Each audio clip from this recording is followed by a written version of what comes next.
Welcome back to the Keeping the Dream Alive podcast. Today I have the opportunity to sit down with Amanda Clark of Torch Technologies. Thank you so much for joining me. Yeah, great to be here. Thank you. So today we're talking a little bit about EPM.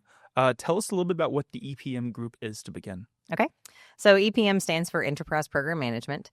So we are a group that is kind of an unbiased services organization for Torch. So we have all of the enterprise program managers, which are, think about your big umbrella contract vehicles. So we have big contract vehicles that then either delivery orders or task orders are awarded on, and our team manages those big umbrella contracts. So we have the program managers, which have their individual programs, and then we also have other business support staff that help us to execute under the other things that we have to do that are kind of more administrative. And so what is sort of the primary function for EPM within the company? Because there is so many different moving parts. Right. So for the big umbrella contracts that we have, our program managers are responsible for the competition for those contracts. So we decide there is a new big umbrella contract that we want to go after.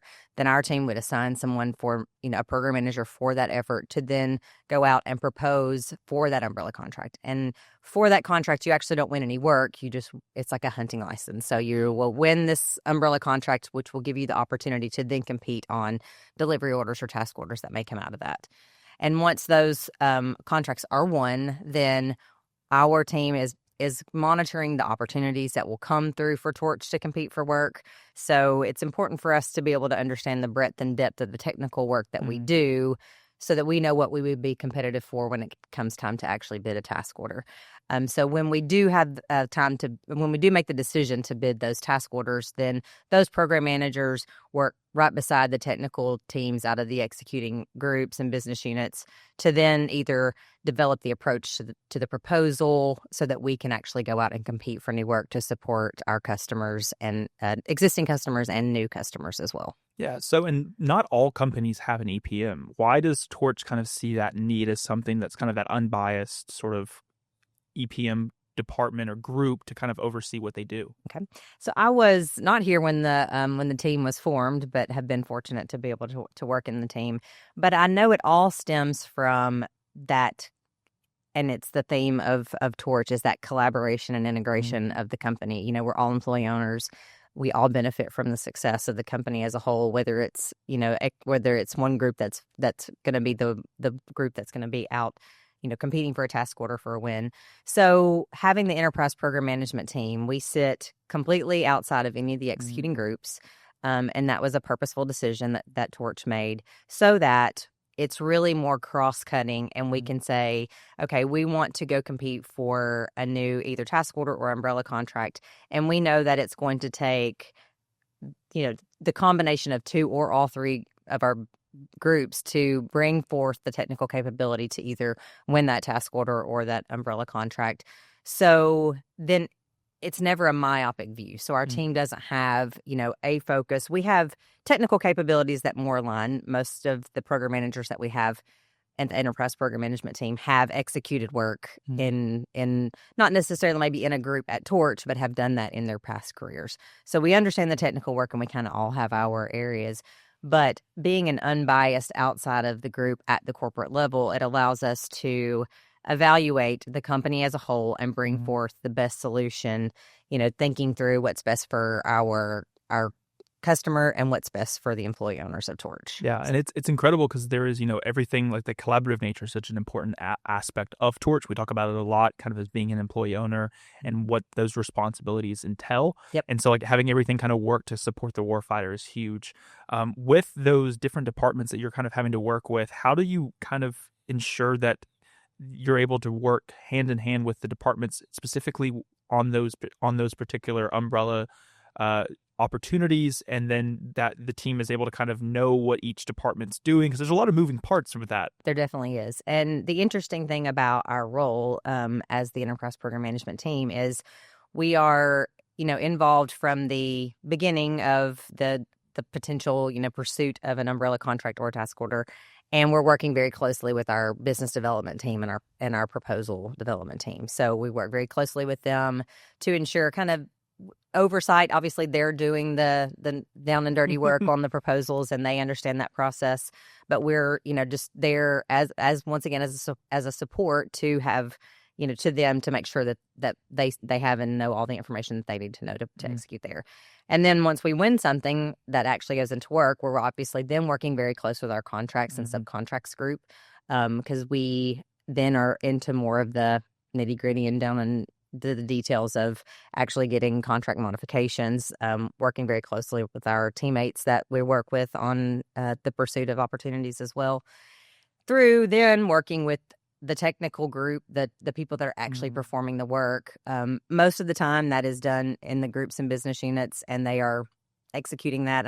And I like to say we really only get involved if something's going really well or really bad. So, we do meet with those government customers also as kind of like that independent third party, just to make sure things are going well. We can kind of be that sounding board if they just, would like to bring forward, hey, we would like to see things done slightly different. So, we stay in touch with those contracts, those customers for those contracts. And then we also stay in touch with our teammates and subcontractors just to kind of get that pulse check of how are we doing as a prime contractor? How are we supporting you? Are you getting the things that you need from that standpoint? And then all the way through the contract closeout, which, may involve, our security department, obviously our contracts department. So the interesting part is that within the enterprise program management team, we really do go from, A to Z of touching the different organizations within Torch, and hope to try to integrate that as best as we can. That's kind of our goal as the enterprise program managers. And I feel like too, there's probably a lot of conversations that you have with the leadership team at Torch. How does the leadership team continue to support the improvement of the enterprise level program management as new things are coming and the processing? It's a long journey. Like, you are going from A to Z. How does the leadership team kind of oversee and continue to allow your job to, maybe run smoother, or kind of just encourage and improve what you're able to do on an internal basis? So as the lead for our team, I do work very closely with all of the vice presidents at the group levels. I'm obviously working very closely with our business development team. So we sit as that executive committee, and we sit as a member of that committee, and we're sitting side by side helping to develop the long-term corporate goals. And then those, and I know we've done podcasts about how our goals, and I know Brad Walker has talked about that, but we take those corporate level goals and get that support from the executive leadership to say, okay, we have a corporate goal to expand into a new market. Well, that new market may require us to have a new umbrella contract vehicle that we don't have. So we get, the support there for them from our, our executive leadership to say, okay, here, go do this market analysis, go do this research, so that we know where we need to be positioned to be most successful when we are going in to try to support, new and existing markets.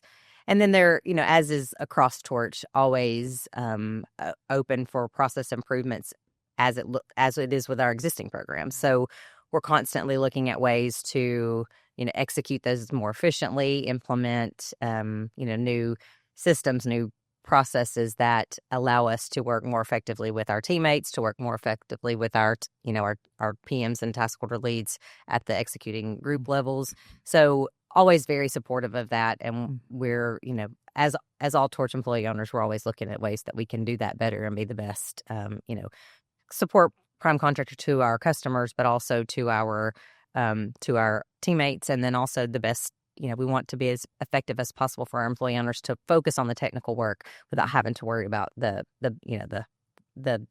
grind of the wheel behind all of it. Yes, for sure. And so, I mean, I know a big part of a lot of our conversations is kind of that development of future team leads and members of Torch, as they're kind of, finding that person that can, continue to keep the dream alive, as cliche as it is for the name of the podcast. What role does EPM play in that mentoring and development process for future program leaders within the organization? So we have a formal mentoring program at Torch, and I would say of the times that we've done it, our team, and we're a fairly small team. I only have probably 5 program managers, but they have had experience across the board at whether it be at Torch or at other companies.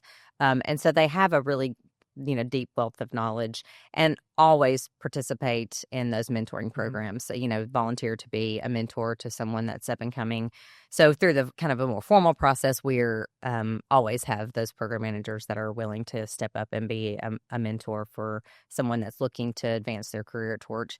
But I would say a lot of times it's it's more the informal. It's the opportunity to have those conversations with a new lead over one of our task orders. Just to give them advice on, hey, I've done this before. These are the ways that I've been successful. These are the ways I've failed, so that they don't have to make those mistakes again. So I think there's a lot of informal mentoring that our program managers do, even with technical leads and task order leads across the company, just to ensure that we're successful, they're successful, and that they're learning through the processes that we've already had the opportunity, like I said, to potentially make successes and failures that have guided us and how we will do things for the future. So I think we're heavily involved there and very invested in the development of the next level, of always on the lookout for those that would want to be a part of our team as we as we're looking at how we have a succession plan for our group. Yeah. Well, I appreciate you taking the time today to talk a little bit about the EPM group. I think it's a unique thing that Torch has, and I think it's incredible to kind of see all the moving pieces that you have to deal with on a daily basis, and the people you have to talk with, and kind of making sure the processes are running smoothly, so that people that are doing this stuff, maybe the more technical things like we talked about, don't have to worry about the other elements of it. They get to focus on the things that they're really good at and the skill sets they have. We'll be sure to have everything in the episode notes, but I appreciate you taking the time. Absolutely. Great to be here today. Thank you.